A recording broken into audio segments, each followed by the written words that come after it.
നമസ്കാരം. ന്യൂസ് കേരള പ്രധാന വാർത്തകളുമായി CK നാസർ കാഞ്ഞങ്ങാട്. ലോകത്തെ ഏറ്റവും വലിയ അഴിമതിയാണ് ഇലക്ട്രൽ ബോണ്ടുകളെന്ന് രാഹുൽ ഗാന്ധി. പ്രധാനമന്ത്രി നരേന്ദ്രമോദി മുന്നോട്ട് വെച്ച തെരഞ്ഞെടുപ്പ് ബോണ്ടുകൾ ലോകത്തിലെ ഏറ്റവും വലിയ പിടിച്ചുപറി റാക്കറ്റാണെന്നും രാഹുൽ ഗാന്ധി പറഞ്ഞു. അന്വേഷണ ഏജൻസികളെ ഉപയോഗിച്ച് സമ്മർദ്ദം ചെലുത്തി BJP കമ്പനികളിൽ നിന്ന് പണം കൈക്കലാക്കുകയാണെന്നും അദ്ദേഹം ആരോപിച്ചു.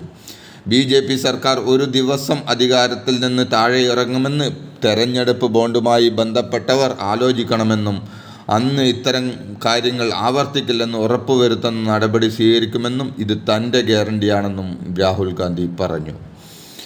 ഇലക്ട്രൽ ബോണ്ട് സംബന്ധിച്ച് പ്രത്യേക അന്വേഷണം നടത്തണമെന്നും അന്വേഷണം പൂർത്തിയാവുന്നതുവരെ BJPയുടെ അക്കൗണ്ട് മരവിപ്പിക്കണമെന്നും കോൺഗ്രസ് അധ്യക്ഷൻ മല്ലികാർജുന ഖാർഗെ ED അന്വേഷണമോ ആദായ നികുതി പരിശോധനയോ മറ്റെന്തെങ്കിലും റെയ്ഡോ ഉണ്ടാവില്ലെന്ന് ഉറപ്പുള്ളതുകൊണ്ടാണ് ആളുകളും കമ്പനികളും ഈ ബോണ്ടുകൾ വാങ്ങിക്കൂട്ടിയതെന്ന് ഖാർഗെ പറഞ്ഞു. ഇത് മോദി സർക്കാരാണെന്നും ഇത് മോദിയുടെ പാർട്ടിയാണെന്നും ഇത് മോദി ഗ്യാരണ്ടിയാണെന്നും സ്ഥിരം പറഞ്ഞുകൊണ്ടിരിക്കുന്ന നരേന്ദ്രമോദിയുടെയും അന്വേഷണത്തിൻ്റെ പരിധിയിൽ കൊണ്ടുവരണമെന്ന് അദ്ദേഹം ആവശ്യപ്പെട്ടു. വമ്പൻ കരാറുകൾ നേടിയെടുക്കാൻ വൻകിട കമ്പനികൾ കോടികളുടെ ഇലക്ട്രൽ ബോണ്ടുകൾ വാങ്ങിയിട്ടുണ്ടെന്ന് ആരോപണം. ഈ ആരോപണത്തിന് ആക്കം കൂട്ടുന്നതിൽ ഒന്ന് മാത്രമാണ് തെലങ്കാനയിൽ നിന്നുള്ള കമ്പനിയായ മേഗാ എഞ്ചിനീയറിംഗ് ആൻഡ് ഇൻഫ്രാസ്ട്രക്ചേഴ്സ് ലിമിറ്റഡ് എന്നറിയപ്പെടുന്ന MEL കുറിച്ച് പുറത്തു വരുന്ന വിവരങ്ങൾ.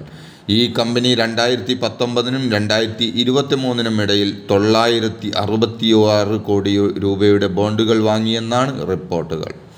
ഹിമാലയത്തിനടുത്തുള്ള സോജിലാൽ ടണൽ മുതൽ കേരളത്തിലെ ദേശീയപാത വികസനത്തിൻ്റെ കരാറുകൾ വരെ ഈ കമ്പനിക്കാണ് ലഭിക്കുന്നത് എന്നതാണ് ആരോപണത്തിൻ്റെ മൂർച്ച കൂട്ടുന്നത്. ലോക്സഭാ തെരഞ്ഞെടുപ്പിനുള്ള തീയതി തെരഞ്ഞെടുപ്പ് കമ്മീഷൻ ഇന്ന് പ്രഖ്യാപിക്കും. ഉച്ചകഴിഞ്ഞ് 3-നാണ് വാർത്താ സമ്മേളനം നിശ്ചയിച്ചിരിക്കുന്നത്. ഒഡീഷ, സിക്കിം, അരുണാചൽ പ്രദേശ്, ആന്ധ്രാപ്രദേശ് എന്നിവിടങ്ങളിലെ നിയമസഭാ തെരഞ്ഞെടുപ്പുകളുടെ തീയതിയും കമ്മീഷൻ ഇന്ന് പ്രഖ്യാപിച്ചേക്കും. BJP ഇത്തവണ കേരളത്തിൽ 2 സീറ്റ് നേടുമെന്ന് പ്രധാനമന്ത്രി നരേന്ദ്രമോദി. പത്തനംതിട്ടയിലെ NDA സ്ഥാനാർത്ഥി അനിൽ ആന്റണിയുടെ പ്രചാരണ യോഗം ഉദ്ഘാടനം ചെയ്യുകയായിരുന്നു മോദി.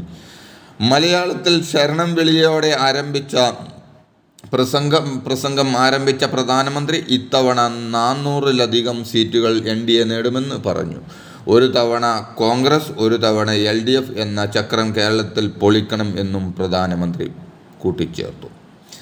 പൗരത്വ ഭേദഗതി നിയമം നടപ്പിലാക്കില്ലെന്ന ഉറച്ച നിലപാടിലാണ് സംസ്ഥാന സർക്കാരെന്നും പൗരത്വ ഭേദഗതി നിയമത്തിനെതിരെ മുഖ്യമന്ത്രി അടക്കം പങ്കെടുക്കുന്ന ബഹുജന റാലി സംഘടിപ്പിക്കുമെന്ന് CPM സംസ്ഥാന സെക്രട്ടറി MV ഗോവിന്ദൻ. CAA സംസ്ഥാനത്ത് നടപ്പാക്കാതിരിക്കാൻ സാധിക്കില്ലെന്ന് കോൺഗ്രസും പറയുന്നത്. ഇരുവർക്കും ഒരേ വിഷയത്തിൽ ഒരേ സ്വരമാണെന്നും തെരഞ്ഞെടുപ്പ് മുന്നിൽ കണ്ടുള്ള BJPയുടെ വർഗീയ ഇടപെടലാണിതെന്നും അദ്ദേഹം കൂട്ടിച്ചേർത്തു. പൗരത്വ ഭേദഗതി നിയമം നടപ്പിലാക്കില്ലെന്ന മുഖ്യമന്ത്രി പിണറായി വിജയൻ്റെ പ്രസ്താവന പരിഹാസ്യമാണെന്ന് MM ഹസൻ. വോട്ട് ബാങ്ക് ലക്ഷ്യം വെച്ചുള്ള പ്രീണനമാണ് ഈ പ്രസ്താവന. ഒരു സംസ്ഥാനത്തിനും മാറി നിൽക്കാൻ കഴിയില്ലെന്ന് കേന്ദ്ര ആഭ്യന്തരമന്ത്രി അമിത് ഷാ പറഞ്ഞിട്ടുണ്ട്. ഉണ്ടിരുന്ന തമ്പ്രാന് ഉൾവിളി വന്നതുപോലെയാണ് പൗരത്വ ഭേദഗതിയെക്കുറിച്ചുള്ള മുഖ്യമന്ത്രിയുടെ വാർത്താ സമ്മേളനമെന്നും അദ്ദേഹം വിമർശിച്ചു. 6 മുള കണ്ണാടി നൽകി പ്രധാനമന്ത്രിയുടെ കയ്യിൽ മുത്തം കൊടുക്കുന്ന മുഖ്യമന്ത്രിയാണോ രാഹുൽ ഗാന്ധിയാണോ RSSനെ നേരിടുന്നതെന്ന് ജനം തീരുമാനിക്കട്ടെ എന്നും അദ്ദേഹം പറഞ്ഞു. ക്ഷേമ പെൻഷൻ 2 ഗഡു കൂടി വിഷുവിന് മുമ്പ് വിതരണം ചെയ്യാൻ തീരുമാനിച്ചതായി ധനമന്ത്രി KN ബാലഗോപാൽ. നിലവിൽ 1 ഗഡു തുക വിതരണം ചെയ്തുകൊണ്ടിരിക്കുകയാണ്. വിഷുവിന് മുമ്പ് 3200 രൂപ കൂടി ലഭിക്കുമെന്നും ഇതോടെ അടുത്തടുത്ത ദിവസങ്ങളിലായി 4800 രൂപ ലഭിക്കുമെന്നും ധനമന്ത്രി പറഞ്ഞു.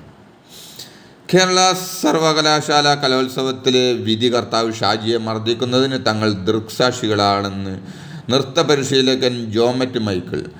SFI നേതാവ് അഞ്ജു കൃഷ്ണയുടെ നേതൃത്വത്തിലായിരുന്നു മർദ്ദനം തുടർന്നപ്പോൾ ആത്മഹത്യ ചെയ്യേണ്ടി വരുമെന്ന് ഷാജി പറഞ്ഞിരുന്നുവെന്നും ഇവർ പറഞ്ഞു. അവർ തങ്ങളെയും മർദ്ദിച്ചിരുന്നു.